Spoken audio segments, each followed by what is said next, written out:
What if everything you've been taught about discipline is wrong? Not slightly off, not missing a few pieces. Wrong. Because here's what most people do. They treat discipline like a war, a daily battle between who they are and who they think they should be. Wake up earlier, push harder, feel less, sacrifice comfort, suppress emotion, white-knuckle your way through. And for a while, it works. Until it doesn't. Until the willpower runs dry. Until you crash and feel worse about yourself than before you started. Then you call yourself lazy. Then you call yourself weak. Then you start the cycle again. Next Monday, next month, next year.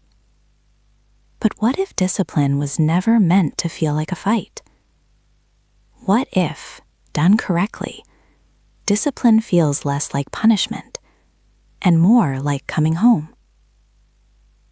In Science of Mind, Ernest Holmes taught something that quietly revolutionized how I live. He said that spirit, the infinite intelligence behind all creation, is not chaotic. It is ordered. It is consistent. It is, by its very nature, disciplined. Which means if you and I are expressions of that same infinite spirit, then discipline is not something we have to force ourselves into. It is something we have to remember. It is woven into the fabric of who we already are at the deepest level. The sun rises without struggle. The seasons change without resistance. The seed grows without forcing itself. That is discipline in its purest form. Not grinding, not suffering. Faithful, consistent, effortless movement toward what it was designed to become. And today, I'm going to give you 5 shifts that will help you access that same kind of discipline. The kind that feels like alignment. The kind that feels spiritual. Stop seeing discipline as punishment. See it as prayer. The first shift is the most foundational, and until you make it, none of the others will fully land. You have to stop seeing discipline as punishment for who you've been, and start seeing it as prayer for who you're becoming. Think about what prayer actually is. It's not begging. It's not groveling. In the Science of Mind tradition, prayer is a declaration, a conscious alignment with what is already true in the spiritual realm. When you wake up early to work on your purpose, that is a declaration. That is you saying, I believe in something bigger than my comfort. When you choose the meal that nourishes your body, that is a declaration. That is you saying, this body is a temple worth tending. When you do the work, even when you don't feel like it, that is not willpower. That is worship. The shift is this. Before any disciplined action, pause for 10 seconds and consciously say, internally or out loud, this is my prayer. This is my yes to life. Watch how that single reframe transforms the energy behind everything you do. Stop chasing motivation. Build an identity instead. Here's the problem with motivation. It is entirely emotion dependent. It comes when things are exciting and disappears the moment things get hard. And hard is exactly where the growth lives. Motivation asks, how do I feel right now? Identity asks, who am I? And those are very different questions. Michael Beckwith teaches that you are not a human being having a spiritual experience. You are a spiritual being having a human experience. Which means at your core, you are not lazy. You are not undisciplined. You are not broken. You are a spiritual being, naturally oriented toward growth, expansion, and purpose. So the shift is not, how do I get motivated? The shift is, who am I choosing to be today? Not tomorrow, not after the results come. Today. When you wake up and say, I am someone who honors their body. I am someone who shows up for their purpose. Your actions begin to align with that identity automatically. Because the subconscious mind does not distinguish between what is real and what is consistently declared. It simply builds toward what it is told. The third shift is deeply practical and deeply spiritual at the same time. Stop white-knuckling your discipline through sheer willpower and start building what I call sacred structures. Here's what I mean. Willpower is a finite resource. Every decision you make depletes it slightly. By the time evening comes, most people have almost none left. Which is why, despite your best intentions, the night always seems to undo the morning. Sacred structures are different. They are environments, rhythms, and rituals that make your desired behavior the path of least resistance. Holmes taught that the subjective mind is always responding to its environment. It doesn't fight what surrounds it, it absorbs it. So if your environment is chaotic, your subconscious absorbs chaos. If your environment is ordered and intentional, your subconscious absorbs order. A sacred structure might look like this. Your journal, open on your desk every night before you sleep. Your workout clothes, laid out before you go to bed. Your morning corner, a specific chair, a specific cup, a specific practice. You are not relying on how you feel. You are relying on what you have built.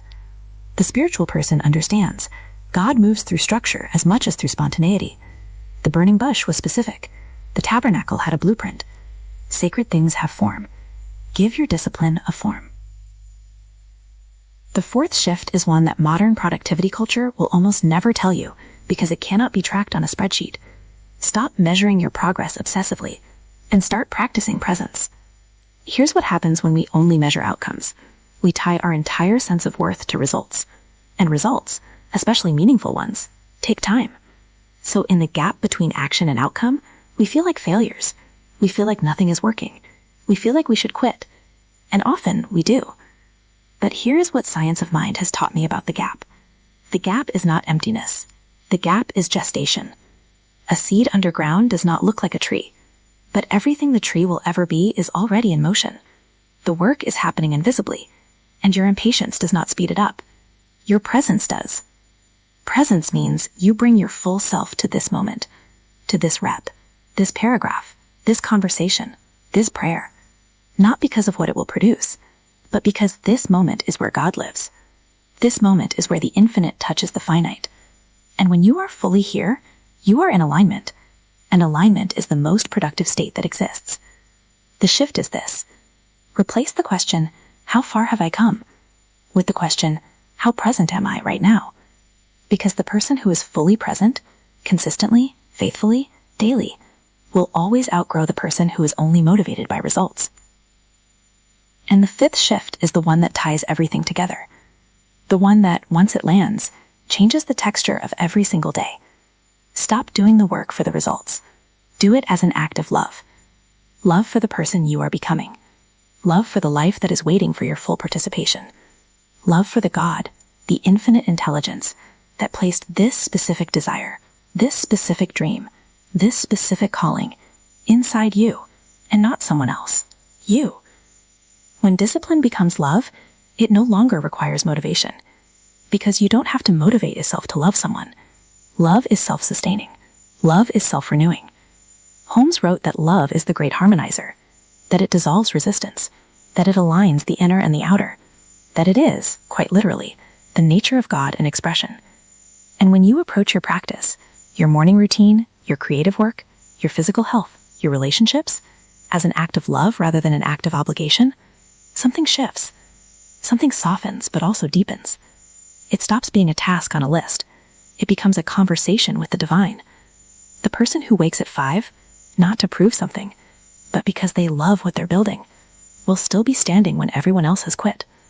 The person who disciplines their mind, not out of fear of failure, but out of reverence for the life they've been given, cannot be stopped. Not by a bad day, not by a hard season, not by the voice that says, "You're not enough." Because love, real love, is louder than all of that.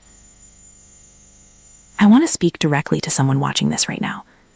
You have tried so many times. You have started and stopped more cycles than you can count. And somewhere in the back of your mind, a quiet, cruel voice has started whispering, maybe this is just not for you. I need you to hear me clearly. That voice is not wisdom. That voice is old programming, and it has held you in place long enough. The 5 shifts I've shared today, They are not hacks, they are not tricks.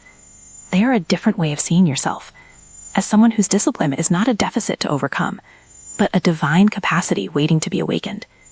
You were made by a God who never quits, who never misses a sunrise, who never forgets a season. That same faithfulness lives in you, not as a possibility, as a fact. The only question is, are you willing to start living from that truth instead of the old story? Here's what I want you to do right now, before you close this video. Pick one of the 5 shifts. Just one. The one that hit you the hardest. And for the next 7 days, apply it to one single area of your life. Not 5 areas, 1. Notice what changes. Not just in your output, but in how you feel while doing the work. Because when discipline starts to feel different, when it starts to feel like alignment instead of punishment, that is the signal